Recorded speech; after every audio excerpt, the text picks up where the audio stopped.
When I arrived in France, I was a teenager in high school. It was not long after 9/11 attacks, 2001. The world felt tense. Islamophobia was everywhere, in the news, in the streets, in the air. As I was struggling to find my place in this society, I was trying to be friends with this girl at school. So one day, as I was walking back to my class, she was walking right in front of me. So I quickly caught up with her in my excitement to strike a conversation. She had never met a person of a Pakistani origin before me.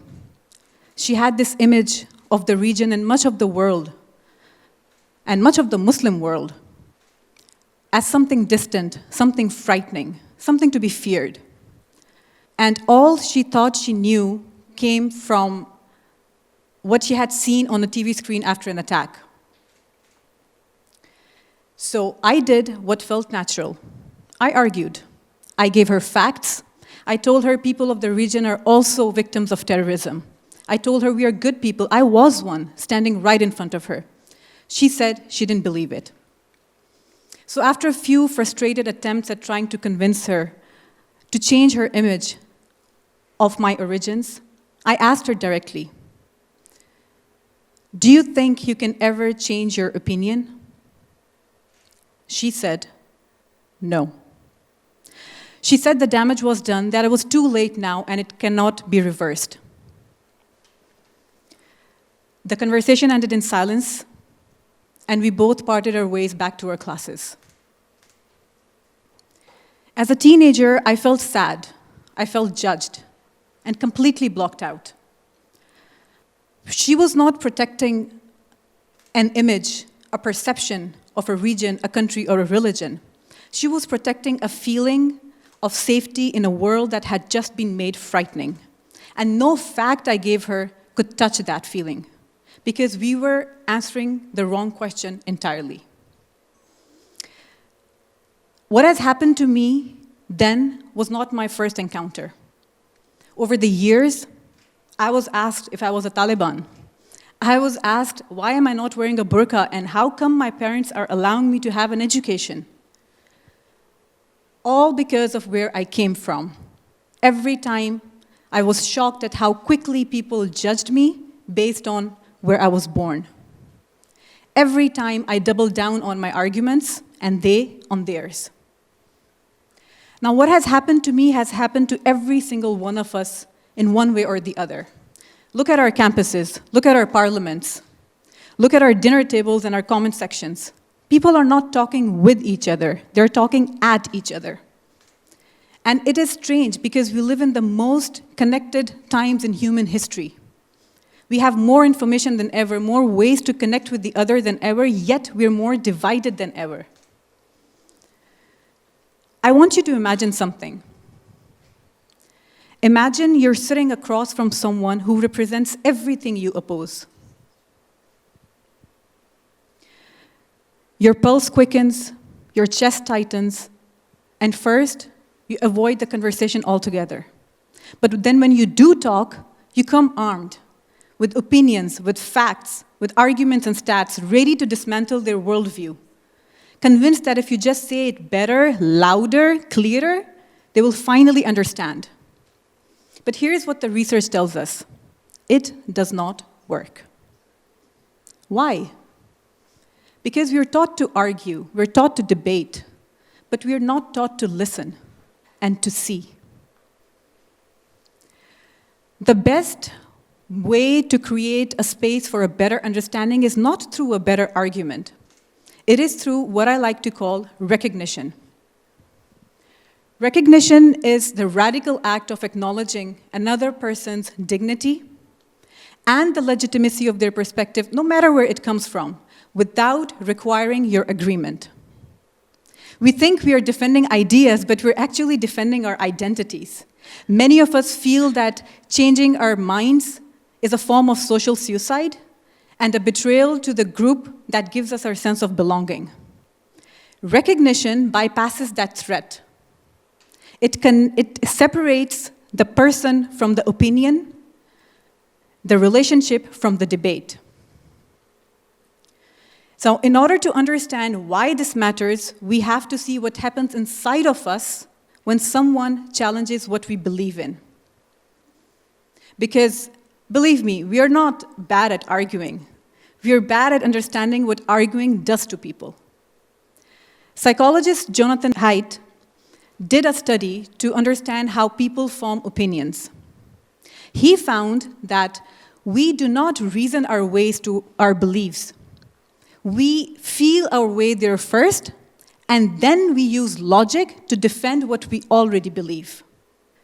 When our worldview is challenged, our body releases cortisol, a stress hormone that hijacks our rational thinking and activates fight or flight.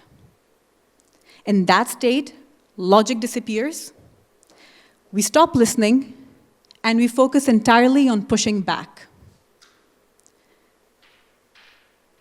Now, what actually works then?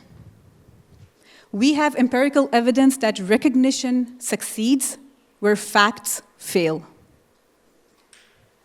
In 2016, researchers from Stanford and UC Berkeley conducted a door-to-door real-world experiment where they sent two groups to compare two different ways of discussing a deeply divisive political issue of transgender rights.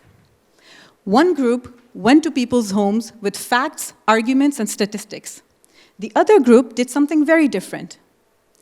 They went and had a 10-minute conversation asking people about their lives.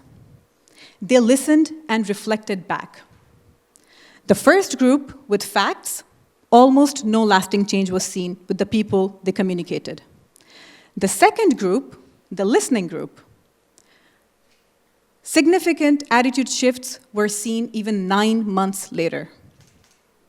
9 months from a 10-minute conversation. Not because they had a better information, but because they felt seen. The most powerful example I know of this is of a man named Daryl Davis. Daryl Davis is a black jazz musician from the USA. In 1983, he did something most people thought impossible. He started meeting the members of Ku Klux Klan, not to debate them, not to argue them. He had one question for them, and he meant it. How can you hate me if you don't even know me? How can you hate me if you don't even know me? And then he listened. He did not agree with them. He did not pretend their worldview was okay. But he saw them as human beings with fears and a story. Over the next 30 years of his engagement, more than 200 Klan members left the organization. And in the words of Daryl Davis himself, he did not convert anyone. They converted themselves. He just created the conditions where that was possible. That's the power of recognition. It removes threat. And when there is no threat, the door opens from the inside. But this is not just true between two people. We have seen this happening at the scale of a country when understood. In 1995, Nelson Mandela became the first black president of a South Africa that had every reason to fall apart. To most black South Africans, the Springbok rugby jersey was a symbol of apartheid, of a regime that had put him in prison for 27 years. The logical move was to remove that symbol. Mandela did the exact opposite. He appeared in front of a worldwide audience wearing the famous green and gold jersey at the 1995 Rugby World Cup final. He recognized what this meant for the white Afrikaners, their identity and their fear of being erased in a new South Africa. People, the crowd who grew up calling him a terrorist, began chanting his name. Mandela did not win them with an argument, no. He won them because he showed them that he understood what they were afraid of losing. Recognition at the scale of a country opened the broader doors for reconciliation. This matters more today than it ever has. Diplomats negotiating among nations, leaders trying to hold divided societies together. And in the world of artificial intelligence, we have unlimited arguments, fast, cheap, tailored perfectly. In this world, arguments are worth nothing because we all have them. What is rare, truly rare, is that somebody actually sees you, that somebody actually trusts you. So, how do we do this in our daily lives? How do you and I do this in our daily lives? I'm going to share with you a tool that I call the 3R method. 3 steps, very simple, anyone can do it. First, recognize the stake. Ask in your conversation, what is it that matters to you the most? Number 2, reflect it back.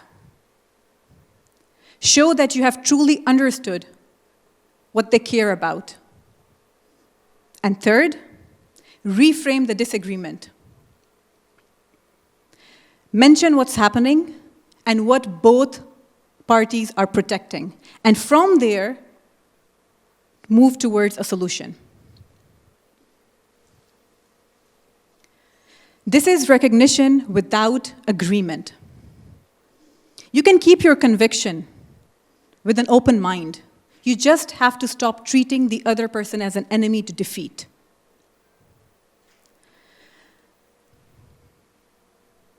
That girl in my high school could not hear me. Not because I was wrong, but because being right was not enough. I was protecting an image of a region. I was protecting myself. She was protecting a fear. She was protecting herself, and we both talked past each other. I cannot go back, but you right now have a choice. In every conversation, that's important. Next time you're in a disagreement that matters, stop.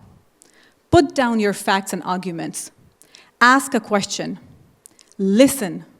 Listen until they feel heard. Listen until you understand. People do not change because you are right. People change because they felt safe enough to reconsider.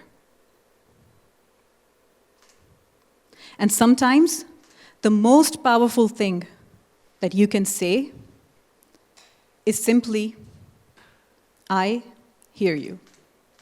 Thank you.